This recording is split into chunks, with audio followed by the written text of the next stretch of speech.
Muy buenas noches a todos ustedes. El Instituto de Estudios Histórico Marítimos del Perú les da la cordial bienvenida a esta conferencia titulada Una mirada histórica a los hospitales y servicios sanitarios navales en el Perú durante el siglo XIX, a cargo de la expositora, licenciada en Historia, Sally Inga Rumiche. A continuación, voy a leer la hoja de vida de la licenciada. Ella es licenciada en Historia por la Universidad Nacional Mayor de San Marcos, con la tesis de Un foco infeccioso, el puerto del Callao durante los estragos de la fiebre amarilla de 1868. Actualmente cursa la maestría en Museología y Gestión Cultural en la Universidad Ricardo Palma. Y labora en el área de Patrimonio Documental de la Dirección de Intereses Marítimos. Dejo con ustedes al señor contraalmirante Cristóbal Miletich para unas palabras iniciales. Buenas noches. Siguiendo la ya tradicional costumbre que tenemos de reunirnos todas las semanas, todos los días lunes, para dar una charla diferente, y el día de hoy vamos a ver un tema al mismo tiempo histórico, marítimo y sanitario, porque se va a tocar las tres cosas al mismo tiempo. Es un tema que seguramente la mayoría de nosotros conoce muy poco, o sea que vamos a ilustrarnos el día de hoy con las palabras de Sally, a quien sin más preámbulo la presento. Adelante, Sally. Prende el micrófono. Muy buenas noches, estimados señores. En primera instancia quiero agradecerles por la oportunidad de poderles exponer parte de la investigación que vengo realizando actualmente. Y bueno, quisiera compartirles a continuación mi pantalla de unas diapositivas que he hecho para ustedes. ¿Sí? Bueno.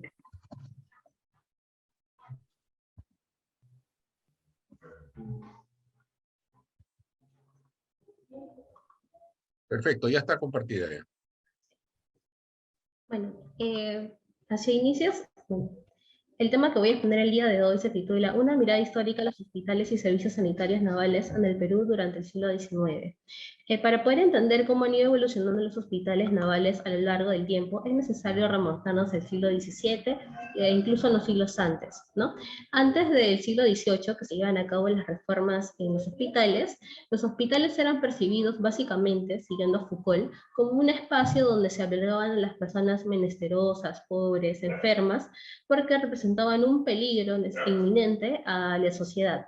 Es decir, era un lugar de exclusión y separación de las personas sanas hacia las enfermas.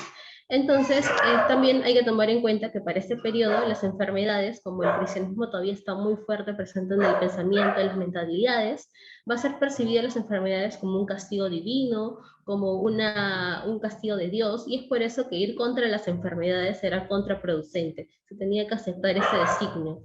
Entonces, lo que va a suceder en ese periodo es que los hospitales van a ser principalmente lugares donde van a llegar las personas para conseguir una especie de consuelo moral en su transición hacia la muerte. No para ser un lugar donde va a curarse sus heridas corporales, donde se va a sanar, ¿no? Sino más que todo es como un acompañamiento hacia la muerte. Es por ello que los hospitales van a estar básicamente administrados por órdenes religiosas como, por el caso del Perú, jesuitas, los virrinitas, en una infinidad de órdenes religiosas, ¿no? Y los hospitales de entonces van a tener una infraestructura básicamente de claustro, ¿no? Donde va a haber en el centro del hospital básicamente una iglesia y todo va a estar articulado en torno a ella. Este panorama va a cambiar, ¿no? Va a cambiar básicamente con la llegada del siglo XVII, del siglo XVIII, cuando comienzan a ver la profesionalización de la Armada. Es en ese momento donde se va a dar el paso del hospital, el hospital como un instrumento terapéutico, o sea, es decir, un lugar donde uno va a sanarse sus heridas, a sanar sus dolencias corporales, y no como un lugar donde va básicamente a morir, como era percibido antes. ¿A qué se debe este cambio? Básicamente es que va a comenzarse a hacer la profesionalización de la Marina y el Ejército. Hicieron que el costo de un soldado, de un marino, llegara a tener un costo más elevado, ¿no?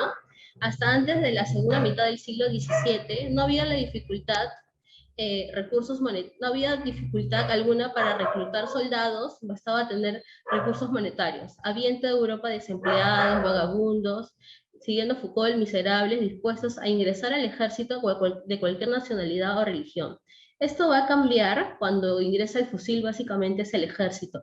¿Por qué? Porque van a tener que capacitar más a este personal.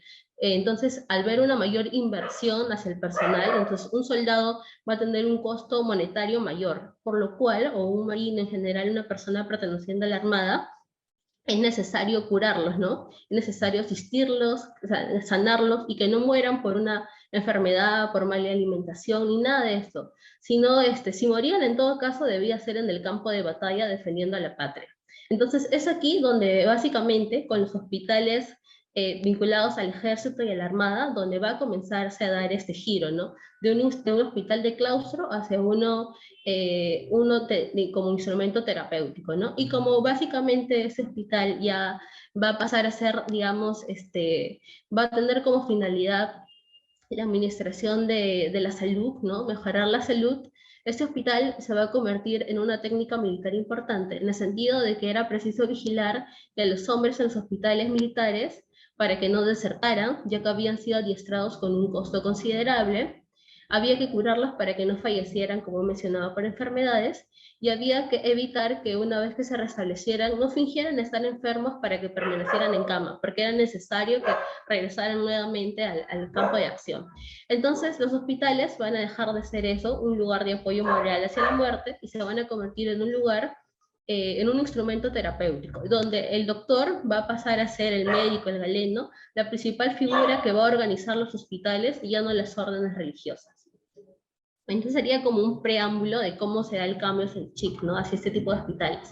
Ahora, para el caso del Perú, cuando se da la invasión española, la colonización, va a comenzar el tráfico comercial entre España y las colonias americanas en uno de los principales puertos, el del Callao. Durante estas travesías, estos largos viajes que se van en vapores a vela, en barcos a vela, eran largos, pero muchas veces en estos viajes moría mucha tripulación debido a la mala alimentación, básicamente el escorbuto, falta de vitamina C, y una serie de cosas. Entonces, era necesario atender a esos hombres de mar, ¿no? Es así como, se va a construir el Hospital del Espíritu Santo, o también de los Mariantes, llamado así, o del Espíritu Santo de los Mariantes, llamado básicamente Espíritu Santo porque está ubicado en la calle del Espíritu Santo en Lima, lo que sería actualmente la avenida Tacna con el Jirón Callao. Ahí se encontraba ubicado este hospital, ¿no? En la casa de Santa Rosa. Entonces, en este lugar se van a atender a los hombres de mar, ¿no? Fue el primer hospital de su clase destinado a hombres de mar en toda América. Se va a fundar en 1571, se comienza a pensar, ¿no?, en su construcción en 1571 y comienza a funcionar un 23 de mayo de 1575. Una de las principales figuras que va a estar a cargo de su fundación es Miguel Acosta, y se va a dar durante la gestión del virrey Francisco de Toledo. Su administración, era un hospital de claustro. Como era un hospital de claustro, todavía, para la época en el Perú, todavía se va a seguir manteniendo bajo una orden religiosa, pero estaba, digamos, a cargo de un grupo, de un gremio mercante, ¿no? Más adelante voy a explicar cómo recaudaba más o menos los impuestos ese hospital, ¿no?, para sostenerse. ¿No? Era que básicamente se calculaba la distancia que llegaba el barco, desde donde venía, y en base a esta distancia el comandante o jefe de cada embarcación le descontaba un pequeño porcentaje de su salario a la gente de mar que trabajaba con él, llegando a reunirse actualmente un promedio de 7 u 8 mil pesos, cada uno de los cuales se podían atender, pagar los salarios a los galenos, a los médicos, a los cirujanos y demás empleados que trabajaban en este centro de salud, ¿no? Aquí más o menos les muestro una planta de cómo se encontraba internamente dividido el hospital, ¿no? El Hospital del Espíritu Santo, ¿no? Se encontraba, como se desprende de este gráfico, podemos ver que se encontraba, tenía una forma de T, una planta en T, es una arquitectura virreinal. Habían 2 salas para enfermos, y en el centro se encontraba un presbítero con rejas de madera, y hacia ambas salas se comunicaban con el Sancristía, lo que quiere decir con un centro religioso, ¿no? Porque hay que tener en cuenta que todavía aquí los hospitales tienen esta percepción muy marcada religiosa, que ya va a cambiar con la independencia. Este hospital fue reconstruido en 2 ocasiones. La primera va a ser en 1678, después del terremoto, a cargo de don Juan Garay Albocea y don Domingo Cueto. Y en lo que respecta a su segunda reconstrucción, también se va a dar después de un terremoto, que es para este caso el año de 1746, ¿no? Esta vez la obra estuvo ejecutada a manos de Raimundo Marres y otros navieros. Bueno, el principal problema que presentaba este hospital era su ubicación, porque básicamente estaba a las afueras del Callao y estaba en Lima. Entonces los barcos básicamente anclaban en el Callao. Entonces, al llegar un hombre de mar enfermo y ser trasladado hasta Lima, muchos de ellos perecían en el camino, terminaban falleciendo. Y es por ello que básicamente la razón por la que no se va a fundar en ese periodo el hospital en el Callao es porque en esta zona todavía, recordemos, no era, en realidad el Callao no tiene un acto de fundación, se fue construyendo en base a las cuestiones económicas, ¿no? De personas que querían poner sus tiendas ahí, se fue haciendo una población, crece de una manera desordenada, por lo cual no habían médicos, ni boticas, ni nada, estaban más que todo negocios en esa zona, por lo cual no habían instrumentos, digamos, para su construcción. Es por eso que el hospital se va a Lima, pero con el tiempo esto se vuelve un problema latente, porque muchas personas fallecen en el momento de ser trasladado. Es por eso que en 1750 el conde de Superunda va a convocar al Real Tribunal del Consulado para que estos convoquen a su vez a los dueños de los navíos para que examinen la posibilidad de pasar el hospital desde Lima hacia el Callao, ¿no? Pero básicamente esta idea va a desistirse, va a terminar cayendo, porque el hospital, porque no tenían recursos, porque los pocos recursos que entraban a partir de la recaudación de impuestos a las naves, de navíos, cumplía o básicamente existía, cubría los costos básicos, no pagar a los doctores, a los cirujanos, a las personas que asistían al hospital. No tenían como para construir otro tipo de hospital. Es por eso que esta idea va a terminar cayendo. Bueno, entonces es en este periodo, ¿no?, que ese hospital pues va a tener una serie de problemas o inconvenientes, ¿no? Al final este hospital va a terminar siendo desmantelado, como lo vamos a ver más adelante.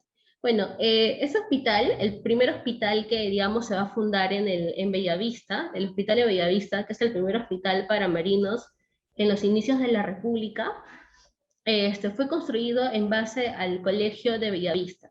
Lo que sucede es que en el siglo XVIII, los jesuitas, ¿no?, la orden jesuita tuvo problemas con la corona española, por lo cual van a terminar siendo expulsados, y todos sus bienes van a terminar siendo apropiados por el virreinato. Entonces, entre las primeras disposiciones que se va a tomar es que este colegio se convierta en el Hospital de Bellavista, destinado, ¿no?, hacia los hombres y a la población en general, porque en ese momento en el Callao no existía un hospital, ¿no? Entonces, es así como el 9 de septiembre de 1746, los bienes de esta orden religiosa van a pasar a depender a la Junta de Aplicación de Temporalidades, presididas por entonces por el virrey, el cual debía proceder en la gestión, la administración y la liquidación de todo patrimonio existente en cumplimiento de las instrucciones dictadas. La referida junta lo que va a hacer es entregarle el 7 de junio de 1760 convertir el Colegio de Bellavista, ¿no?, y entregarle al Colegio de Bellavista, al Hospital de Bellavista, y entregarle su administración a la orden religiosa bielmita, la cual tenía experiencia en administración en otros hospitales, pero no tenía mucha experiencia, digamos, en la administración de recursos, porque le habían dado el fondo Bocanegra para que a partir de eso pueda sustituir al hospital. No obstante, su falta de experiencia hizo que devolviera la administración a la Junta de Temporalidades unos años después. Por lo cual, por otro lado, el 16 de julio de 1790, el virrey Gil de Taboada y Lemus llega a cerrar el hospital porque carecía de recursos y no había la forma de seguirlo manteniendo.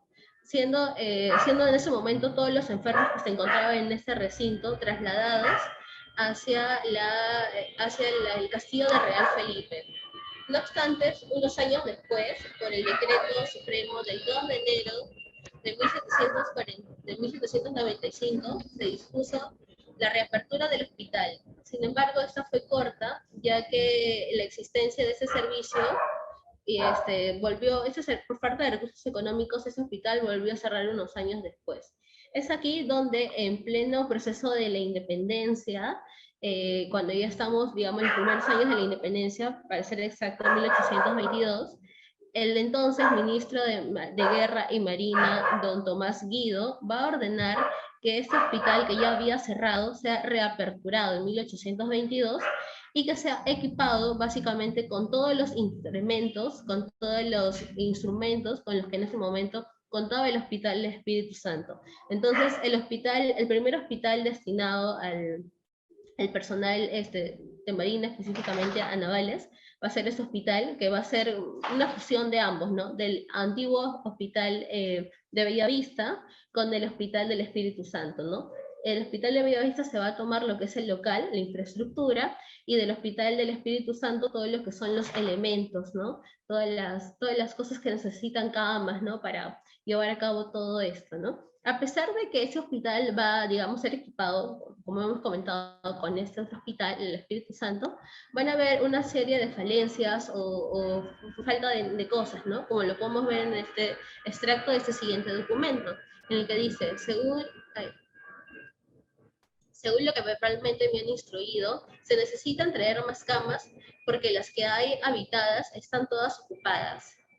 O si se han devuelto enfermos en la Limeña, por ejemplo, dice acá, se han devuelto enfermos en la Limeña por la falta de donde no tenerlos para recibirlos. Entonces, va a ser crítica esta situación, ¿no? Porque no había camas, no había mucha infraestructura, pero fue, digamos, un primer intento de la Armada en este momento para poder llevar a cabo, para poder atender a este personal que estaba en constante guerra, ¿no? Entonces, a independencia. Bueno, tuvo como su primer director este hospital al segundo cirujano mayor del ejército, Fray Antonio de San Alberto. Y bueno, como hemos repetido, su atención estaba exclusivamente dedicada al personal de la Armada, porque recordemos que para entonces ya existía el Hospital Bartolomé, que estaba ubicado en el cuartel, si no estoy confundiendo, en el cuartel número 3, a las afueras de Lima, y que estaba dedicado al personal del ejército. Bueno, este hospital, al no estar bajo la administración de una orden religiosa, sino de una administración militar, hacía que ya no predominara la idea que las personas iban a estos sitios, en este caso, a morir, sino que en realidad iban a curarse, a sanar heridas. Es por lo que se puede afirmar que este hospital es el primero que funciona en el Perú bajo los preceptos terapéuticos, ¿no? Es uno de los primeros en funcionar bajo esta idea. Este hospital va a funcionar hasta el año de 1833, fecha en la cual se decidió poner fin, ¿no? Poner en venta este inmueble. No obstante, un grupo de personas filantrópicas, conscientes de la necesidad de que este hospital, que siguiera existiendo un hospital en el territorio del Callao, que no había para entonces, van a intervenir, ¿no? Que en este caso vendría a ser la Sociedad de Beneficencia del Callao. Ellos van a hacer que este hospital siga funcionando unos años más, pero después este hospital va a dejar de funcionar va a comenzar a funcionar bajo otro nombre. Hacia el año 1848 ya va a pasar a la orden religiosa, una orden religiosa nuevamente, y bueno, va a estar dedicado en esta ocasión bajo el nombre de San Juan de Dios, y va a estar dedicado en esta ocasión a la atención exclusiva de mujeres. Lo que quiere decir es que al el hospital dejar de existir en 1833, ese hospital queda paralizado unos años, luego reabre unos años más, pero ya hacia el 44 ya deja de existir completamente, por lo cual el servicio sanitario, digamos, a nivel naval para marinos no va a existir, por lo cual este personal va a tener que básicamente atenderse en otros hospitales ubicados en la ciudad, como el de Bartolomé, o para el caso del Callao, que se va a construir posteriormente, el Hospital de Guadalupe, que es para la exclusión, para la atención de hombres. Recordemos que para ese periodo existe una segregación muy marcada, ¿no? En hospitales para mujeres, hospitales para hombres, ¿no? No es como ahora que tienen un tipo mixto y tienen otro tipo de infraestructura. Bueno, eso es lo que va a pasar, ¿no? Ahora cabe señalar que el Hospital de Bellavista durante este periodo no va a ser el único que atienda a los miembros de la Armada, ya que a las personas heridas, ¿no? Ya que a bordo de los buques van a existir personal perteneciente al cuerpo político, galenos, doctores, que también van a atenderlo. Según el decreto supremo del 28 de enero de 1830, nos brinda una idea cómo se encontraba organizado el cuerpo de médicos y cirujanos. Este cuerpo del ejército y la armada se componía por facultativos nombrados por el jefe del poder ejecutivo, para que sirvieran en unidades militares en los buques de la Armada y hospitales militares. Se clasificaban en cirujanos mayores, cirujanos de primera clase y cirujanos de segunda clase. Entre los cirujanos mayores se nombraba un cirujano director de hospital, que venía a ser el jefe del cuerpo médico, y un subdirector, que constituía el segundo jefe. El cirujano director del hospital disfrutaba de las consideraciones de un coronel y el subdirector de las de un teniente coronel. Lo mismo que los cirujanos mayores, los cirujanos de primera clase tenían las consideraciones de los sargentos mayores y de segunda clase de capitanes. Esta es más o menos digamos, la división, ¿no? Cómo se encontraba organizado para ese periodo el servicio sanitario, ¿no? En la Armada. Ahora, hay que tomar en cuenta que no solamente la Armada va a servir a nivel interno a las personas que trabajaban para ella, ¿no? A los oficiales o suboficiales en actividad o en retiro en ese momento, sino también va a servir a la comunidad de la siguiente manera. Por ejemplo, se sabe que durante los periodos sanitarios de crisis, como fue el caso de la fiebre amarilla, se activaban las juntas de sanidad marítima, las cuales estaban compuestos por el capitán del puerto. Por ejemplo, para el caso del puerto del Callao hacia el año de 1868, está el capitán de puerto y 2 médicos de la Facultad de Medicina, los cuales al llegar un barco, un navío al Callao, y estar en alerta de que puede ingresar la enfermedad, iban con una faluda de sanidad y pasaban inspección, revisando que no haya nadie enfermo, de que no tengan animales muertos, o en el caso, y que tengan las patentes de sanidad, ¿no? Respectivas, que estén visadas por el consulado donde habían salido y que no presentan un riesgo hacia la sociedad, hacia el Perú al ingresar. Así que sus servicios no solamente se brindaban a nivel interno, sino también a nivel externo, brindándole apoyo a la ciudadanía, ¿no? Controlando epidemias, como lo he mencionado, como la de la fiebre amarilla, que fue una enfermedad fue una de las enfermedades que más personas se llevó, ¿no? Durante el siglo XIX, falleciendo aproximadamente, para el caso de un 10% de la población, ¿no? Fue bastante golpeada. Entonces, ya cuando aparece, ¿no? Ya durante el periodo de la guerra con Chile, bueno, sabemos que el Perú se encontraba adherido al Convenio de Ginebra del 22 de agosto de 1864, por el cual se refería a proteger a las víctimas de guerra. Su principal base fue el derecho internacional humanitario, también conocido como el de conflictos armados o de derecho de guerra. Entonces, una de las cláusulas, digamos, de este contrato, por decirlo así, es que las personas deben de respetar la vida de los combatientes, ¿no? Deben de evitar meterse también con la sociedad civil y una serie de cosas, pero se habla sobre la integridad, y una de las cláusulas menciona de la creación de la Cruz Roja, ¿no? Es así como se va a crear esa institución en plena guerra acá en el Perú, estando conformado básicamente por Monseñor Roca y Boloña, y los galenos Manuel Odriozola y José Casimiro Ulloa, quienes van a ser los que van a gestionar todo esto, ¿no? Ahora, se sabe que ya antes, ¿no? Como he mencionado, al borde de los buques había médicos, como el caso, por ejemplo, Santiago Tábara, estaba a bordo de los buques, ¿no? Trabajando, sirviendo, pero durante la guerra, como es un periodo de crisis, van a haber muchas personas que se van a enrolar de manera voluntaria, ¿no? Por ejemplo, tenemos el caso bueno, acá tenemos la imagen de Ignacio Canales, bueno, era un practicante perdón, Ignacio Canales, era un practicante de medicina, y acá tenemos la imagen de Santiago Tábara, ¿no? que por cierto también va a jugar un papel muy fundamental, bueno, retrocediendo un poco en la epidemia del 68, ¿no? Controlando la epidemia en el Callao. Bueno, pero también como les mencionaba, ahí van a haber practicantes, ¿no? Por ejemplo, leyendo ese extracto del documento encontramos la siguiente información. En virtud de la disposición del Ministerio de Ramo, se ha comunicado que hoy, por esta mayoría de órdenes correspondientes para que los practicantes de la Facultad de Medicina de Lima, don Tomás Davia Ugalde, don Alejandro Barrico Nuevo y don Agustín Gonosa y don Luis Ramírez Yaras, Juan Celis y Samuel Zapata se embarcan respectivamente en la Independencia, el primero en el Atahualpa, los dos siguientes en la Limeña y el subsiguiente en la Unión, el último. Entonces, básicamente, uno leyendo los documentos se da cuenta que son médicos que estaban en plena en formación, que estaban empezando, y que se van a entregar de forma voluntaria, ¿no? Porque en los documentos se menciona incluso que no tienen goza y haber, porque era más que todo una cuestión de patriotismo, ¿no? Hacia en el conflicto, en el momento que estamos viviendo, ¿no? Ahora debe señalarse que estos no eran los únicos especialistas, digamos, en sanidad que van a ser embarcados. También contamos el caso de especialistas de farmacia, ¿no? Por ejemplo, el señor comandante general ha tenido bien aceptar los servicios espontáneamente que han ofrecido los farmacéuticos Arturo Ugalde y don Esquinio del Pozo, que han sido destinados al Atahualpa y al Mancocapa respectivamente.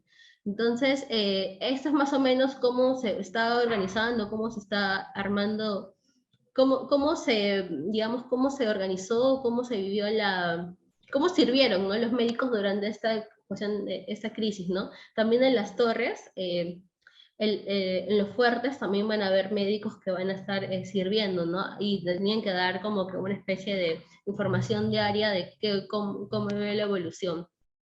Ahora, el principal servicio médico que se ofrecía, como ya se indicado en líneas arriba, era el de curar a los que caían heridos a causa de algún enfrentamiento bélico, aunque también se daba el caso de que algunos tripulantes caían enfermos a causa de la mala alimentación, como el escorbuto, la disentería, o por poco abrigo o el clima, ¿no?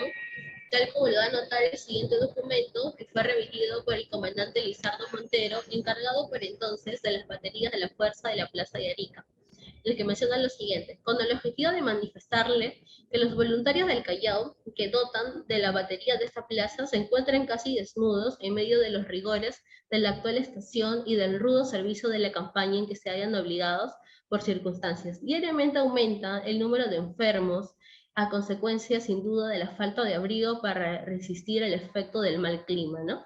Entonces, nos da una idea más o menos de cuán crítico fue, ¿no?, este periodo de la guerra, ¿no? Bueno, y debo mencionar también que en otras correspondencias encontradas podemos ver pues que básicamente debido a que no existían, pues, o sea, debido a que algunas dolencias o algunos problemas de salud no podían ser atendidos de manera idónea dentro de los barcos, a bordo de los barcos, muchas veces se concedían licencias, ¿no? Como en este caso, ¿no? El señor comandante general se ha servido conceder 20 días de licencia para que atienda el restablecimiento de su salud el oficial primero del cuerpo político contador de la Puerto Chalaco, don Pedro Herrada. Entonces, iban a tierra y ponían a atenderse. Ahora, como hemos mencionado, para este periodo no había un hospital destinado exclusivamente para el servicio hacia el personal naval, por lo cual estos hombres, bueno, estas personas lo que eran, iban a atenderse básicamente al Hospital de Guadalupe y otros ubicados en la ciudad. Ahora, en algunas ocasiones, algunas personas aprovechaban este momento para disertar, ¿no? Que eran pocos casos, pero también existían, por los cuales el señor contraalmirante general de la Armada ha dispuesto que los enfermos que se remitan al hospital de los diferentes cuerpos de la plaza vayan con sus respectivos uniformes y dirigidos a la plaza de presos, a fin de que se eviten las frecuentes deserciones que tienen en este lugar el establecimiento. O sea, más o menos esto nos da una idea de qué tan crítica puede haber sido en este periodo, ¿no? El servicio, quizás, ¿no?, para que lleguen algunas personas a este hecho de desertar, pero eran, como he mencionado, en los documentos han encontrado muy pocos casos. Ahora, y como para ir cerrando, en este mapa en este cuadro que muestro, está compuesto, mejor dicho, lo he elaborado en base, es un extracto porque el mapa es más grande, los datos son más grandes. Está elaborado en base al botiquín de las baterías del sur, perdón, me confundí con el año de 1880, ¿no? Y donde más o menos se ve se ve los medicamentos y la cantidad de miligramos que se pedían, ¿no? Por ejemplo, piden el sulfato de quinina, están pidiendo cloroformo, están pidiendo penicilina, piden citrato de magnesia, carbonato de magnesia, sulfato de soda, sulfato de magnesia, aceite de cartón, de crotón, jalapa, rubiarbo. Entonces, esto nos da más o menos una idea de que para entonces la medicina no solamente no coexistía, por decirlo así, se desprende de este cuadro, que muchos de los medicamentos empleados por los galenos para la curación de los enfermos estaba basado también en buena parte de la medicina tradicional, como el extracto de quinina, que por ejemplo servía para bajar las fiebres, ¿no? Los polvos de opio, el rubiarbo, de lo cual se puede desprender que por entonces la medicina tradicional con la medicina occidental van a coexistir, ¿no? No es muy deslindada como ahora, ¿no? Que están muy marcados los campos. En adición a estos medicamentos, se usaban una serie de herramientas también que servían para las intervenciones médicas, ¿no? Por ejemplo, encontré el caso de una caja de amputaciones que había sido trasladada desde Tacna, perdón, desde las baterías del sur, en Arica, hacia el Callao, porque hacía falta aquí, ¿no? Entonces, nuevamente, ¿no? Estos casos nos dan a entender lo crítico que fue la guerra también, ¿no? Y verla quizás desde otro ángulo, ¿no? Desde cómo de repente los médicos van a percibir todo ese proceso, cómo lo van a vivir. Y bueno, como les decía, ya cerrando, las conclusiones serían pues que uno de los primeros hospitales que va a funcionar en el Perú bajo el enfoque terapéutico va a ser el Hospital Naval, porque básicamente ya no va a estar bajo la administración de una orden religiosa, sino bajo la administración, en este caso, de un cirujano, de un médico, ¿no? Por los cuales ya no va a tener esa percepción de que el hospital es un lugar donde la persona va a morir o va a la transacción hacia la muerte, sino es un lugar donde va a sanarse sus heridas, va a curarse, a restablecer su salud. ¿Por qué? Porque básicamente los marinos en ese momento y en general las personas pertenecientes a la Armada, al Ejército, ya van a ser percibidas como alguien en el cual se ha hecho una inversión y por lo cual tiene un costo, ¿no? Por decirlo así, y no hay que dejarlo morir, ¿no? Entonces es curioso, ¿no? Cómo estas cosas van a hacer que este enfoque cambie, que ha hecho que también la medicina cambie a lo largo de los años, ¿no? A partir de estos hechos. Y lo segundo sería, pues, que la precaución del Estado, por el estado de salud del personal naval, se da desde los inicios de la República, al igual que la formación del Cuerpo de Sanidad Naval, lo mismo que terminan por consolidarse en la primera década del siglo XX, con el establecimiento de la Dirección de Sanidad Naval en 1915. En eso sería toda mi parte, no sé si tengan alguna duda o pregunta. Gracias.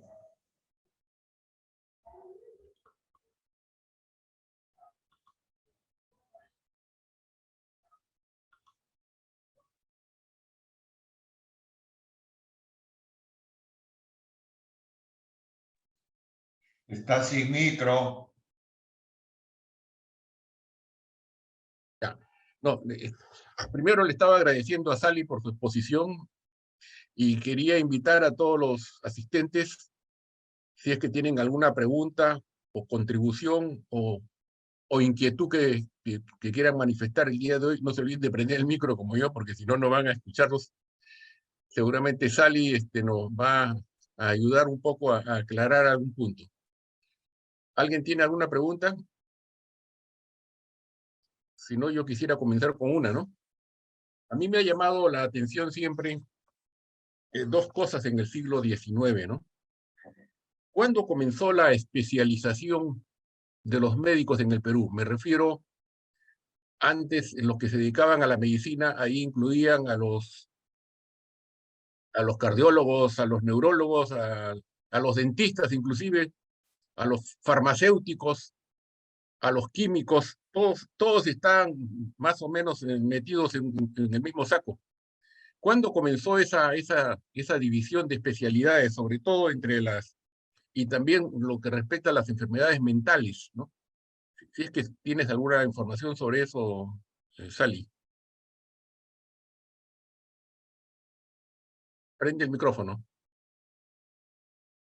Bueno, particularmente creo que lo de la especialización es algo que se va dando a nivel general, como que a finales ya del siglo XIX se podría decir, incluso desde antes data, ¿ya? Porque si uno va más atrás, quizás como por ejemplo se hablaba de los odontólogos tenían otro tipo de denominación, pero eran como que, o las parteras, ¿no? Que hoy día vendría a ser una obstetra, son carreras que se han ido como que consolidando ya con el tiempo, a finales del siglo XIX, inicios del siglo XX. Entonces, es un proceso, incluso en los mismos documentos que he revisado en este caso para hacer ese pequeño trabajo, es confuso, ¿no? Entender cuál es la diferencia entre uno y otro, porque de repente todos tenían eran cirujanos, pero quizás uno hacía amputaciones de pierna y el otro pues te brindaba de repente otro tipo de servicios, ¿no? Entonces, creo que es algo que todavía se va dando hacia finales, ¿no? Y también, sobre todo cuando ya se comienza a ser más claro de cómo previenen las enfermedades.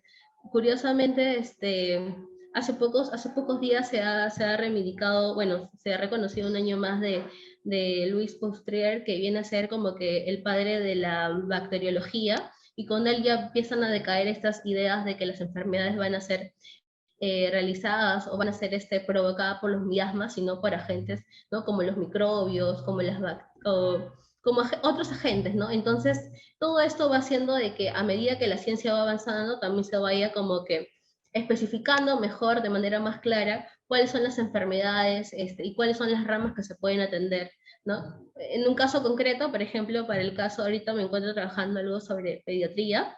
La Escuela de Pediatría de San Marcos se va a fundar recién en 1895, casi inicios del siglo XX, y básicamente porque en ese momento un grupo de ilustrados va a comenzar a darse cuenta de que, por ejemplo, la leche materna es importante para que los niños puedan crecer bien, y es necesario las amas de leche. Entonces, digamos que es complejo definir un periodo, digamos que inicio del siglo XIX, fin del siglo XIX, inicio del siglo XX, con el pensamiento ilustrado, la posguerra, ¿no? Y todas esas cosas que van a hacer que, digamos, la sociedad digamos, vaya cambiando y vayan habiendo nuevos lineamientos de cómo reconstruir la sociedad y a partir de la salud, básicamente, ¿no? Y con respecto a las enfermedades mentales, pues es algo que es ya muy posterior, ¿no? Porque, por ejemplo, en el siglo XX, sin ir muy lejos, muchas personas pensaban que los orates eran personas que eran de repente poseídas por un acné maligno, ¿no? Pero no se eran considerados como una enfermedad mental, ¿no? Y era curioso también porque, por ejemplo, recuerdo haber leído hace poco donde mencionaban de que muchas personas creían que en la entrada de los carros a la ciudad de Lima, las tranvías, ¿no? También era una forma de expresar la locura, porque decían, ¿cómo es posible que estos elementos puedan funcionar así? Entonces, es complejo, ¿no? Digamos que esto de la salud mental también ha sido especificando ya recientemente y viéndose problemas, estos como problemas psicológicos, psiquiátricos, y no como una cuestión de locura o como un castigo, ¿no? Como era un castigo divino, como era visto en un principio las enfermedades. No sé si con eso puede responder a su pregunta. Sí, por supuesto, muchas gracias. ¿Alguien tiene alguna otra consulta o pregunta que hacer? El señor comandante Jorge Ortiz levantó la mano para... Adelante, así, ahí veo las manitos. Adelante, Jorge. Bienvenido, dicho sea de paso. Muchas gracias. En primer lugar, lo felicito, almirante, por darle espacio a investigadores jóvenes, ¿no? Sally, me pareció muy interesante tu ponencia. Hay algunas cositas que valdría la pena comentar, ¿no? La Junta de Sanidad ha existido siempre, desde, por lo menos, desde mediados del siglo XVIII. Cuando se establece el tema del Hospital de Bellavista, esto obedece al arribo de un buque francés, al San Juan Bautista. Y efectivamente se lo dan a los belemitas son un desastre administrativo, pero pasa a ser hospital de marina.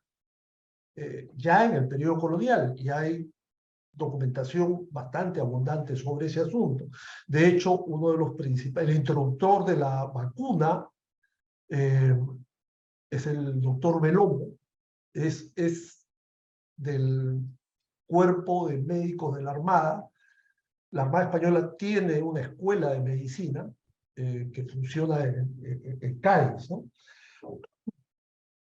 Y esto, evidentemente, lo del Hospital del Espíritu Santo a mí me parece un tema importante. Hay una fraternidad que involucra pues a navieros, que involucra a tripulantes y que además se extiende fuera del Callao.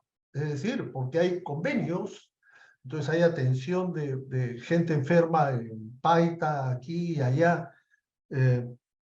Eso es bien interesante. Me valdría la pena que puedas explorar un poco más sobre esos temas, ¿no? Ahí te he pasado un par de referencias que pueden ayudarte con lo tuyo. Gracias. Muchas gracias, Jorge. Gustavo Aliaga, adelante. Prende el micrófono, por favor. Buenas, ¿me escuchan? Sí, sí, perfecto. Ah, ya, muchas gracias. Bueno, felicitar a la ponente, muy interesante su disertación. Mi pregunta va hacia, ella ha utilizado de que el hospital era para curar, pero mi pregunta va hacia las actividades preventivas. ¿Qué actividades preventivas se realizaban en el hospital? Si se practicaron o eran escasas, ¿no? Esa es mi pregunta, sobre todo, las actividades preventivas. Por ejemplo, se ha hablado de la vacuna, ¿no? O sea, quisiera saber si es que en ese momento se le daba alguna difusión. Gracias.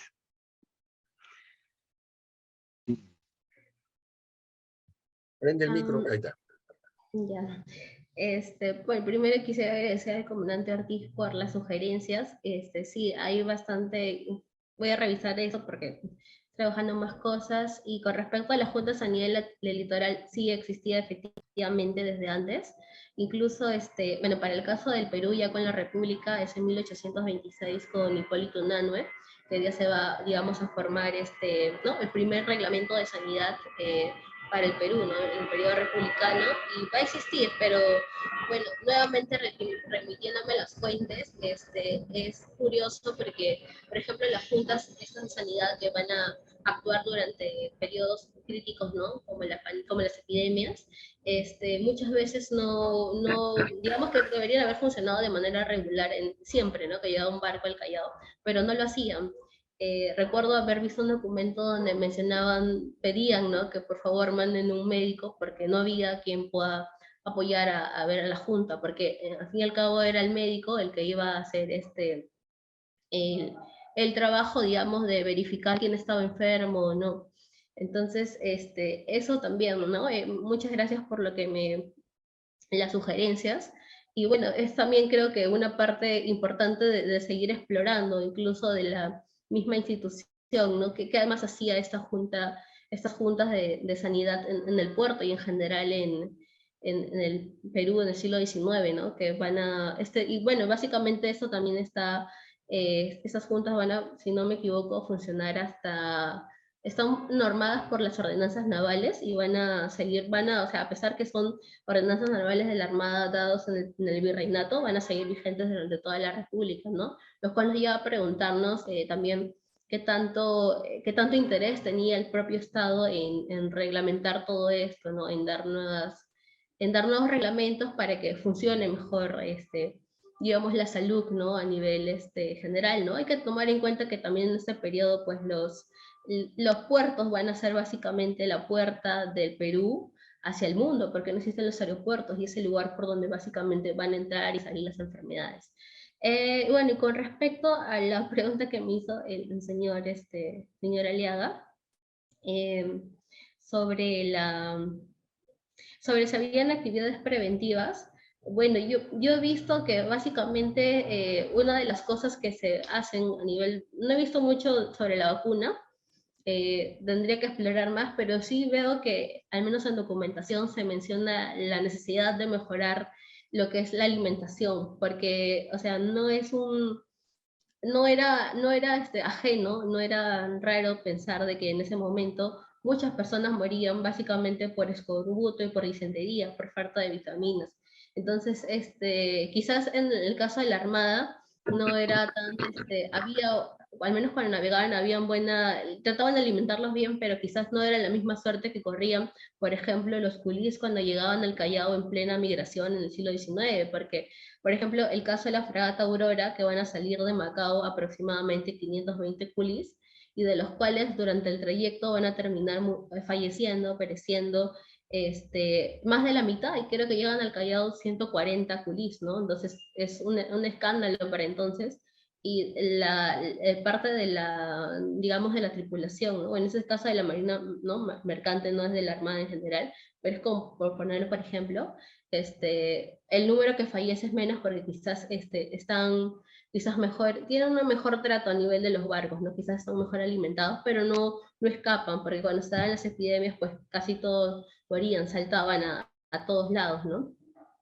Creo que más que todo la prevención venía por ese lado de la parte alimenticia, ¿no? De darles mejores ranchos, mejorar, ¿no? Incluso he visto documentos donde mencionan de que debe mejorarse por porciones, ¿no? Quizás no había puesto aquí se me pasó, quizás para explicarlo mejor, ¿no? Espero con eso responder a su pregunta. Muy bien. Les doy la palabra ahora a Daniel Rojas, que ha levantado la mano. Sí, buenas noches. Felicitaciones por la presentación. Me parece muy interesante, un gran trabajo, definitivamente. Hay dos preguntas que... No se oye, no se oye.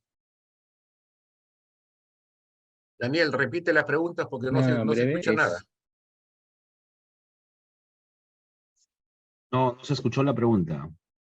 Algo pasa con tu micrófono. Repite la pregunta, por favor.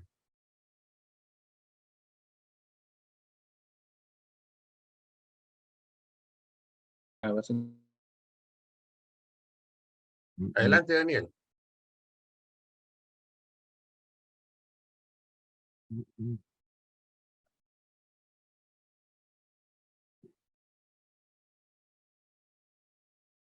¿Hola? Daniel, ¿puedes escribir la pregunta, Daniel, por favor? Si es que no puedes comunicarte.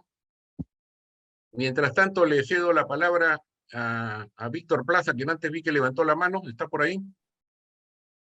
Sí, señor. Sí, estoy por acá, señor. Adelante. Buenas noches. Oh, Sally, felicitaciones. Solamente tengo una pequeña inquietud. James Lind, un inglés que vivió entre 1716 y 1794, en 1753 saca un libro sobre el escorbuto. Estamos hablando del siglo XVIII. Y el tema es que él detecta de que a través de una nutrición de brócolis, naranjas, logra establecer una ración para las unidades para la Armada Inglesa, que en ese momento trabajaba también en el Mediterráneo. Yo quiero saber si la Armada del Sur, estamos hablando de la Real Armada Española, ¿no? Tuvo en realidad alguna atención o algún estudio sobre el escorbuto y cómo afectó eso en realidad a las tripulaciones.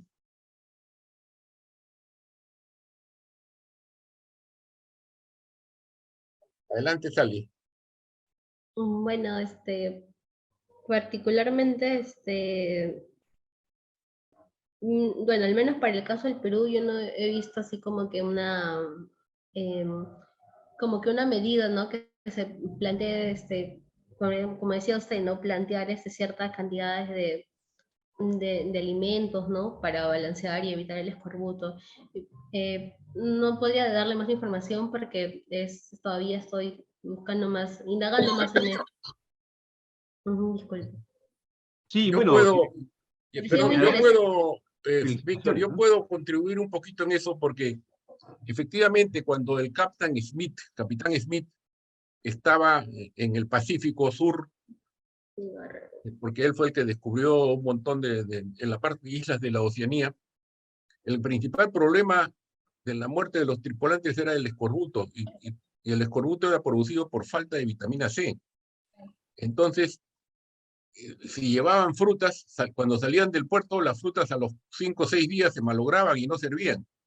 Entonces ellos tuvieron que inventar un sistema para conservar elementos que tuvieran los productos para contrarrestar el efecto del escorbuto.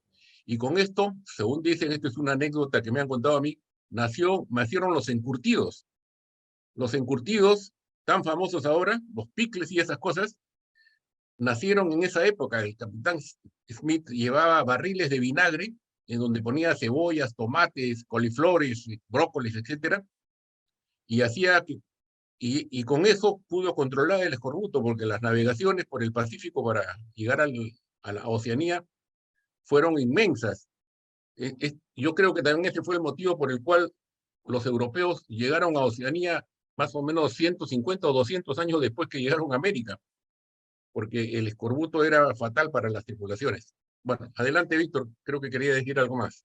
Sí, muy interesante, almirante, porque esa parte yo no la había conocido ni considerado, sino que yo lo que había analizado, había tomado conocimiento, era sobre que la flota inglesa en el Mediterráneo, sí, en 1753 saca un libro, pues, James Lind, sobre el tema del escorbuto y sobre la dieta donde entra el tema de la fruta. Pero como usted dice, la Armada del Sur, o sea, la Armada Española, la Real Armada Española, la navegación pues hacia la Oceanía, pues un montón de días. Entonces, sumamente interesante lo que usted ha dicho. Eso no lo tenía registrado, pero yo creo que la parte de la nutrición ya tiene en realidad mucha importancia a través de este tema del escorbuto. En realidad, ¿por qué? Porque anteriormente la nutrición no era la adecuada. Entonces, con estas enfermedades que tiene la tripulación, ya le dan importancia más al aspecto de la nutrición.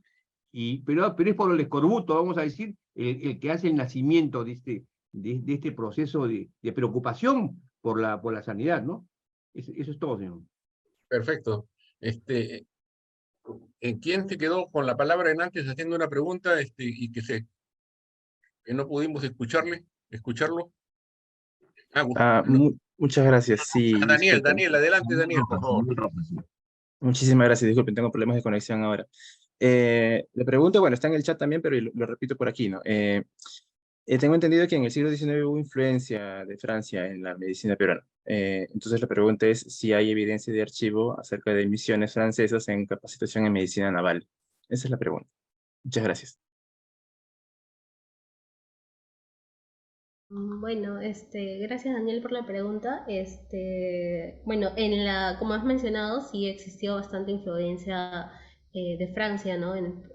Para este caso, para el Perú, ¿no? En la Facultad de Medicina se puede ver representado ello cuando, ¿no? Se forma una junta de estudiantes y se manda a instruirlos, ¿no? Allá a Francia para que puedan regresar con esos conocimientos y todo, ¿no? Hacia el Perú. Pero para el caso de la Armada,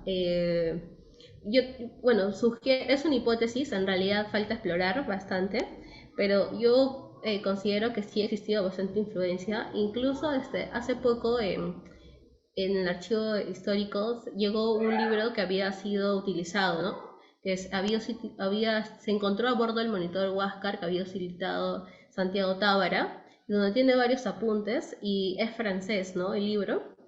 El título ahorita no lo recuerdo, pero eso nos da más o menos una idea de dónde venía la formación de de dónde venía la formación y las referencias, digamos, bibliográficas de estos médicos, ¿no? Yo particularmente pienso que sí ha existido, porque para eso entonces la única escuela que va a existir donde se van a formar los médicos en el Perú es la Facultad de San Fernando, fundada en 1856, y todos los médicos que llegaban a servicio de la Cercanía Marítimo o al puerto de los buques o en cualquiera de los lugares donde servían, venían de esa facultad porque era la única. Entonces, creo yo que se puede deducir que sí ha existido una fuerte influencia pues de la escuela francesa hacia el Perú, ¿no? Particularmente pienso yo que ya con el pasado de los años esto ha ido cambiando, ¿no? Y quizás esto, lo más simbólico, se puede ver representado ya en el siglo XX con la construcción del Hospital Naval, que ya va a responder a una arquitectura que está influenciada por la estadounidense, ¿no? Pero eso ya es un tema ya que, digamos que ya conlleva otro tipo de investigación, ¿no? Quizás verlo a nivel arquitectónico cómo surge, ¿no? Porque tiene ya otra influencia, ¿no? Y mencionar de repente que eso también ha generado algunos otros, ya en el siglo XX, algunos otros hitos, ¿no? Dentro de la historia de la medicina, como fue en el caso naval, como fue quizás el trasplante del primer riñón en el Perú, ¿no? Que eso ya es de 1956, casi la década del 60, por ahí. Pero bueno, yo creo que, como recalco, creo que eso ha podido ser la mayor, ha habido bastante influencia de la escuela francesa. Muchas gracias, Sally. Yo tenía simplemente una curiosidad, ¿no? ¿Sabes tú cuándo se construyó el Hospital Naval antiguo, el de Bellavista? No el actual, ¿no? Porque el actual yo sé que se construyó en 1956. Lo que pasa es que cuando yo entré a la Marina del examen médico, me lo tomaron en el Hospital Antiguo de Bellavista. Y en el mes de julio de ese mismo año, cuando era aspirante, se construyó el nuevo. Pero por curiosidad nomás, ¿sabes cuándo se construyó el hospital ese de Bellavista? Si no estoy equivocada, creo que ha sido más o menos 1908 o 10 por ahí, o en esa década, porque claro, el hospital, incluso hay fotos de cómo era la infraestructura, todo el antiguo hospital. Ese hospital Pero todavía existe, ¿eh? Existe, es un hospital ahora del Estado. Funciona como hospital todavía, me parece. Está en Vigil, en la calle Vigil del Callao. Sí. Bueno, muy bien. Esa era una pregunta fuera de programa, ¿no? Porque tu conferencia ha sido sobre el siglo XIX, no sobre el siglo XX. Bueno, quería agradecer en primer lugar a la expositora. En realidad, con estas charlas uno se da cuenta cuánto falta aprender. Y nos has ilustrado excelente en una conferencia corta, pero indudablemente con bastante contenido, y que nos hemos podido enterar de muchas cosas que desconocíamos, ¿no? Efectivamente, ahora cuando uno va a un buque, tiene todo prácticamente. Cómo hacían los que navegaban en el siglo XVIII, XVII y antes. Era terrible. O sea que ahora tenemos médicos, tenemos dentistas, tenemos de todo. Eso nos has ilustrado perfectamente cómo ha sido el desarrollo en el Perú durante la independencia, durante la guerra con Chile, y los pequeños, a pesar de que has hablado poquito de esas cosas, pero nos hemos dado cuenta de las deficiencias que hemos tenido en el aspecto sanitario en ambas guerras, ¿no? Sobre todo en la guerra de independencia, en donde, bueno, ya tú lo has explicado bien, no había prácticamente nada, ¿no? Y como también tú dijiste, nos explicaste, habían gran cantidad de practicantes que iban voluntarios a los buques o a las dependencias o a los batallones para ayudar, pero indudablemente no es lo mismo tener un médico experimentado que un practicante, ¿no? En el momento que uno está enfermo o algo parecido. Bueno, muchísimas gracias a todos los que han asistido.